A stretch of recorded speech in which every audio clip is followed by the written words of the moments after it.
handphone siapa saja yang memvideo waktu itu disita saja supaya dilihat nih, karena yang ditunjukkan sekarang di publik.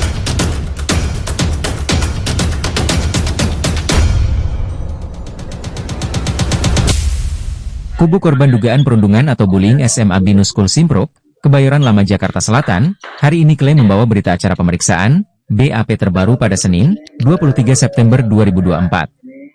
Kuasa hukum, Agustinus Nahak menjelaskan bahwa BAP tambahan tersebut diserahkan karena untuk menjelaskan persoalan terkait adanya terduga pelaku perundungan merupakan anak pejabat. Dia menuturkan bahwa BAP baru yang diserahkan ke penyidik Polres Metro Jakarta Selatan terkait dengan dugaan bullying hingga pelecehan yang dialami RE. Nahak menambahkan bahwa meskipun ada bantahan dari pihak manapun terkait dugaan tersebut, kliennya tetap merasakan pengalaman itu sebagai pelecehan. Ia menegaskan bahwa fokusnya adalah keadilan untuk kliennya tanpa memperhatikan status sosok terduga pelaku. Terima kasih teman-teman media. Perlu kami jelaskan bahwa dari jam 2 siang tadi ya, kami bersama korban datangi Polres Metro Jakarta Selatan di unit PPA karena memang ada BAP tambahan. Karena BAP tambahan itu dari ayah korban itu kurang lebih belasan pertanyaan, dan dari korban sendiri itu kurang lebih hampir 20-an pertanyaan. Prinsipnya begini, kami perlu sampaikan bahwa kan tadi dari awal sebelumnya saya sudah sampaikan bahwa ini akan berkembang. Ini kan yang terduga pelaku atau anak berhadapan dengan hukum itu sekarang kan ada 8 orang. Sekarang ada tambah satu nama lagi, ya, di dalam BAP tadi sudah jelaskan sedetail mungkin bahwa kasus tanggal 30 sama tanggal 31 itu akumulasi sebelumnya itu, bahwa ada yang namanya bullying secara verbal. Bullying secara verbal itu dilakukan oleh salah satu peserta didik yang berinisial M. Yang selama ini kalian banyak pertanyaan, M itu siapa gitu loh. Tadi sudah dijelaskan sedetail mungkin bahwa M itu adalah teman sekolah satu angkatan dan juga memang peserta didik dari sekolah Binus. Selain dari 8 orang yang sudah masuk dalam kategori anak berhadapan dengan hukum. Ya. Nah, makanya tadi dijelaskan dari awal, dari dia masuk sekolah sampai dengan kejadian tanggal 30-31, si M ini punya peran sangat penting dalam membuli secara verbal. Mengatai, ada dugaannya, menurut korban mengatai sampah, bau ketek, anjing dan lain sebagainya itu dari M. Dan M ini adalah salah satu sahabat baiknya daripada ketua geng yang bernama K. Jadi sebenarnya K sama M itu adalah pemimpin di geng tersebut, yang diduga pemimpin di geng tersebut, dan banyak anggotanya. Jadi makanya kami dari awal sudah minta supaya pihak kepolisian dan pihak terkait, baik itu dari Dinas Pendidikan, Menteri Pendidikan, dan juga lembaga-lembaga anak untuk turun melakukan investigasi. Supaya kalau memang ditemukan ada geng di sana, di sekolah tersebut, supaya geng-geng itu harus dibubarkan. Jangan sampai kejadian ini terjadi lagi pada anak didik yang lain. Ya, itu pembukaan dulu. Mungkin ada pertanyaan, silakan. Pak sempat membahas ini nggak Bang? Siapa orang tua dari para pelaku Bang? Ya, jadi pertama-tama kita harus garis bawahi dulu. Ini kan pidana itu kan personal. Personal artinya siapa yang melakukan, siapa yang berbuat, siapa yang bertanggung jawab, gitu loh. Biar kita tidak melebar. Tapi kan kemarin banyak bertanya, ini siapa sih orang tuanya itu loh? Perlu saya jelaskan, itu orang tuanya adalah AH. Salah satu dulu ketua partai, sekarang mantan ketua partai, tapi masih pejabat di negeri ini. Ya, saya rasa sudah bisa paham ya. Dan ini tadi benar-benar dijelaskan secara detail terkait dengan peran daripada si M. Ternyata perannya luar biasa. Sampai nanti kejadian yang puncak ini tanggal 30 dan 31. Bang, menyambung soal terkait kemarin ke berapa di DPR 3 itu seperti apa Bang? Ya, jadi waktu di Komisi 3, kami dari keluarga korban ini sangat kecewa. Karena yang pertama, itu dari pihak yayasan, sama kuasa hukum daripada terduga pelaku. Kami menduga, ini fakta diputarbalikkan. Seolah-olah klien kami ini yang satu mengajak untuk berkelahi, seolah-olah bahwa tidak terjadi bullying di sekolah tersebut, seolah-olah bahwa justru anak korban itulah yang meminta, dan itu adalah perkelahian biasa. Pertanyaan kami, kalau perkelahian biasa, kenapa sudah 8 orang diskorsing itu? Lalu kenapa anak korban tidak diskusi? Yang kedua, itu kejadiannya 2 kali di tanggal 30 dan 31. Kemana tanggung jawab sekolah dan pihak keamanan? Emang sekolah boleh membiarkan orang melakukan perkelahian kalau memang menurut mereka seperti itu? Karena undang-undang pendidikan menyatakan bahwa peserta didik harus mendapat keamanan dan kenyamanan di sekolah tersebut. Dan anak korban sampai saat ini mengalami psikis berat. Fisik mungkin sudah selesai, psikisnya sampai saat ini masih didampingi oleh psikolog. Karena dia mulai psikis berat, tidak mau ke sekolah lagi karena ada rasa trauma dan ketakutan yang luar biasa. Makanya kalau sampai ada yang menyampaikan di berita bahwa waktu dia di sekolah di Al-Azhar, sekolah di mana tuh? Di Mentari, itu anak korban itu ada persoalan di sekolah tersebut. Kami jamin tidak ada sekolah, tidak ada masalah di sekolah kedua sekolah tersebut. Itu semua suratnya dari pihak sekolah sudah diberikan kepada kami. Kenapa dia pindah ke BINUS? Karena memang rumahnya berdekatan dengan BINUS. Bukan berarti dia ada masalah di sekolah-sekolah sebelumnya, itu nggak ada sama sekali, itu fitnah. Itu hoax tuh. Jadi kalau sampai ada menyatakan tersebut, kami akan ambil tindakan terhadap orang tersebut. Karena dia tidak punya bukti sama sekali terkait dengan sekolahnya anak korban di Al-Azhar dan juga di sekolah Mentari tersebut. Bang, ada upaya nggak bang? Ini dibuka secara keseluruhan, makanya hanya sekilas-sekilas saja gitu, minta gitu dari abang itu untuk upayakan gitu. Jadi begini, kami akan surati pihak Polres.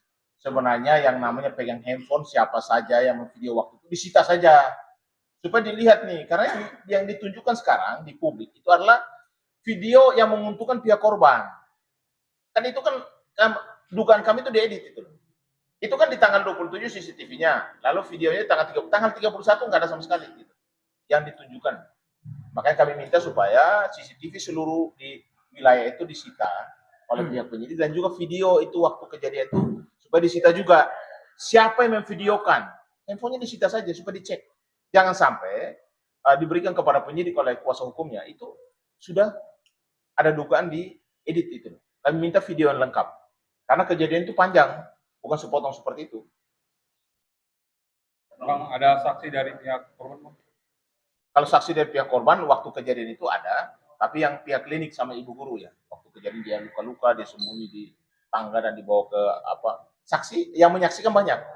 Tapi kan yang menyaksikan tuh dia memberikan keterangan menguntungkan pihak kita atau tidak gitu. Karena takutnya kelompok ada dugaan geng tersebut. Artinya belum ada dari pihak saksi yang dilibatkan untuk dibawa ke pihak kepolisian. Dari pihak sekolah saksi kan sudah diperiksa 18 orang. Kan dari kemarin Humas menyatakan 18 orang sudah diperiksa sebagai saksi. Dan tadi sempat ditanya terkait komunikasi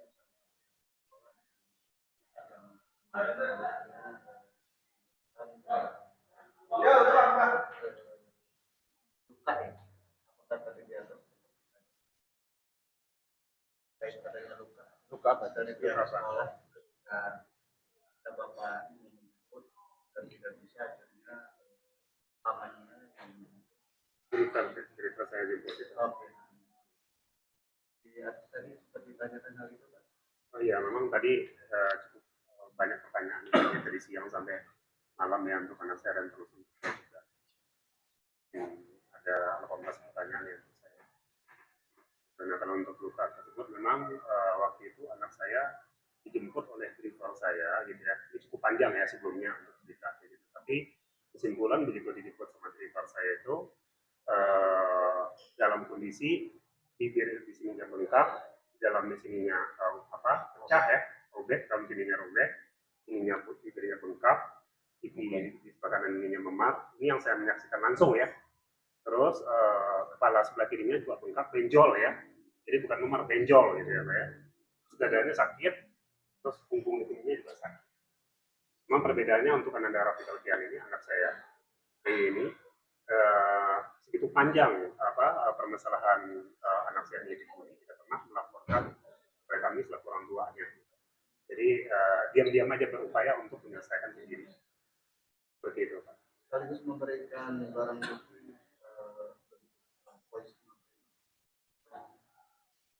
Voice note apa? yang terkait komunikasi sama pihak sekolah kesehatan itu. Oh iya, saya ada. Tadi diserahkan juga barang bukti. Itu sudah sama kepolisian. Bang, ini apakah ada dugaan keterlibatan dari orang tua yang anak tersebut jadi kasusnya ada berlarut meninggal jadi ada. Ya, jadi perlu saya jelaskan, BINUS ini sekolah orang kaya, Mas. Kalau kayak kita, orang miskin tidak bisa sekolah. Orang sekolahnya mahal kok. Emang Mas bisa sekolah di sana? Jadi yang ada di sana adalah keluarga daripada bapaknya pejabat, bapaknya memang orang berada, bapaknya orang hebat, atau keluarga yang hebat. Karena secara ekonomi memang di sana juga pembayaran sekolah kan cukup mahal. Gitu. Berarti ada diduga ada keterlibatan. Bukan diduga lagi, kan mereka ngomong sama korban. Bapak saya anggota dewan, bapak saya ketua partai, bapak saya bos minyak, bapak saya ini orang hebat di sini. Artinya yang berada di situ menyatakan kepada korban bahwa bapak-bapaknya itu adalah penguasa di negeri ini. Dan setelah kita telusuri memang ada beberapa yang benar. Jadi Ya. mempengaruhi kasus ini nggak Bang? Hah? Mempengaruhi. Adanya orang tua. Kalau mempengaruhi kita nggak tahu ya, mungkin ke pihak kepolisian. Tapi bagi kami sebagai keluarga korban, kami akan tetap berdiri pada kebenaran bahwa ini Rafiq adalah korban. Dan jangan sampai ada pemutarbalikan fakta bahwa seolah-olah Rafiq inilah pemicunya, dia yang mengajak untuk berkelahi lah, mengajak untuk supaya menjadi melakukan tindakan-tindakan yang di toilet tersebut. Itu bukan. Coba lihat dari CCTV aja lah. Waktu mereka datang itu dia Rafiq sama siapa? Dia diimpit sama beberapa orang ke toilet. Pakai video di toilet itu supaya yang lengkap. Karena ada tanggal 30 tanggal 31. Sama semua CCTV itu sudah disita oleh pihak penyidik untuk sudah bisa dicek di lab. Karena kalau tidak, nanti dipotong-potong, sepotong-sepotong, akhirnya memicu bahwa seolah-olah kejadian itu adalah pertengkaran biasa, perkelahian biasa. Padahal kejadiannya tidak seperti itu. Bang, penegasan sikap aja Bang dari Abang sebagai gimana Bang soal usulan soal RG Bang. Ini gimana sikap apa akan diambil, apakah akan terus berlanjut seperti apa? Ya kalau tidak ada niat baik, kami akan lanjut terus. Kami tidak akan jeda. Kalau orang sudah melakukan tindakan, misalnya sekarang ini prosesnya sudah sampai 3 sidik, sebentar lagi ada tersangka. Harusnya dari pihak sana dong yang harus mengkomunikasi dengan pihak kita dong. Masa pihak pelaku yang harus berkomunikasi? Tidak mungkin. Soal RJ pertama itu dianggap deadlock, artinya gagal. Dan mungkin mereka akan bangun lagi komunikasi atau RJ dengan pihak keluarga, dengan pihak penasihat hukum, silakan. Selama itu tetap di dalam koridor hukum. Kita tidak boleh melanggar hukum. Ya. Jadi kalau soal masalah itu sampai hari ini karena belum ada yang mengontak pihak keluarga kita untuk melakukan komunikasi ataupun RJ lagi, kami tetap sepakat bahwa kasus ini akan tetap dilanjutkan. Karena kan RJ diversikan lanjutannya belum ada dan tidak ada pihak sana yang punya itikat baik untuk menghubungi keluarga, untuk berkomunikasi dengan keluarga atau penasihat hukumnya untuk ada pertemuan-pertemuan berikut lagi. Artinya proses hukum tetap jalan. Selama belum ada komunikasi yang baik, etikat baik mereka belum ada itu. Kami juga mempertanyakan pada pihak yayasan, pihak sekolah BINUS, ini status dia sebagai peserta didik, supaya juga harus memberikan statement yang objektif. Jangan kami lihat nih ada dugaan bela-bela pihak sebelah gitu. Jangan. Objektif saja. Kalau memang ada persoalan dibuka saja, jangan ditutup-tutupi. Ya kan? Karena ini kan peserta didik juga. Di sana juga peserta didik juga. Dia mengambil harusnya jalur objektif aja. Bagaimana memfasilitasinya, bagaimana mereka beretikat baik. Dan kami hanya minta supaya Rafiq ini 4 bulan lagi ke depan supaya bisa lulus dari sekolah BINUS. Karena saat ini dia sekolahnya sudah tidak sesuai dengan materi pendidikan yang benar. Karena sudah 3 bulan terakhir malah online-nya justru berhenti, tidak sekolah sama sekali. Nah, ini tanggung jawab siapa? Sedangkan kewajiban orang tua masih tetap ya, tetap jalan. Sampai hari ini kami masih bayar. Mungkin dari undang-undang pendidikan Pak. Jadi begini, saya tambahkan sedikit. Ini kan terkait pihak sekolah BINUS ini harusnya mereka sampai hari ini saya sesali tidak ada pendampingan sama sekali masih korban. Tidak ada. Kita kan anak ini kan klien kami ini kan ya secara fisikisnya sudah terusak terganggu akibat benturan-benturan yang malum sendiri lah kan, anak pejabat semua di sini, anak bos minyak, anak ketua partai, jadi fisikisnya terganggu. Jadi walaupun seandainya mereka sudah sekolah lagi, mentalnya udah nggak siap karena saking takutnya.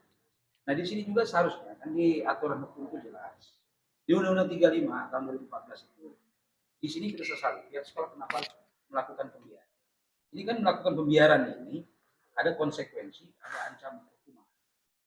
Nah kalaupun mereka membiarkan ini, harusnya mereka juga harus karena mereka CCTV di mana-mana. Dan kita minta supaya CCTV ini juga jangan diberi sepenggal-sepenggal. CCTV tanggal 30, CCTV tanggal 31. jangan dirubah-rubah. Yang tadi misalnya tanggal 30 kasih tanggal 31, kan seperti itu kejadian yang kita lihat. Jadi jangan sampai nanti pihak sekolah ini ada apa, jangan memutarbalikkan fakta. Jangan sampai larinya seolah karena ini anak seorang pejabat, anak penguasa, mereka ke sebelah sana. Jangan, kita minta keadilan. Karena adil itu lebih mendekatkan kepada mereka juga, apalagi mereka ini kan orang-orang guru terdidik. Nah, guru terdidik ini kita harus bermoral. Kan sebagai guru jangan takut, jangan tunduk, jangan takut. Kalau penguasa itu benar itu. Nah, sedangkan di undang-undang kementerian, peraturan pemerintah itu jelas yang mengatakan mereka harus punya hak. Hak apa? Hak untuk pencegahan. Nah, saya ingin tanya, apakah di sekolah ini sudah ada pencegahan? Belum. Saya yakin tim pencegahan untuk anak-anak ini tidak ada untuk anak-anak ini. Makanya terjadi. Dan saya yakin perkara ini bukan hanya kejadian pada klien kami, ada juga pada yang lain. Tapi mereka tidak berani bersuara. Ini mungkin karena klien kami ini sudah berani bersuara, pasti ada yang lain yang lebih seperti itu. Jadi kita mau ini agar Menteri Pendidikan dalam hal ini sebagai mengawasi, apalagi ini dunia pendidikan, ya, apalagi ini sekolah swasta, ya, kita minta ya supaya jangan terulang terus-menerus kasus seperti ini. Tidak ada habisnya. Padahal di aturan kementerian itu jelas, sudah diatur. Dan ini tidak dijalankan. Nah, kita minta konsekuensinya. Buat apa PP dibuat kalau tidak dijalankan? Itu yang kita sangat miris. Karena mereka peserta didiknya berhak untuk mendapatkan perlindungan dari para pendidik, guru-gurunya. Ya, jadi terakhir saya mau sampaikan, mau itu bapaknya anak pejabat, mau itu anak bapaknya ketua partai atau siapa, yang kami tahu adalah semua itu peserta didik, punya hak yang sama, dibayar yang sama, jadi tidak ada peduli itu. Yang kami minta kepada Polres Jakarta Selatan tetap tegak lurus merah putih bahwa kami adalah korban dan kami minta keadilan. Terima kasih.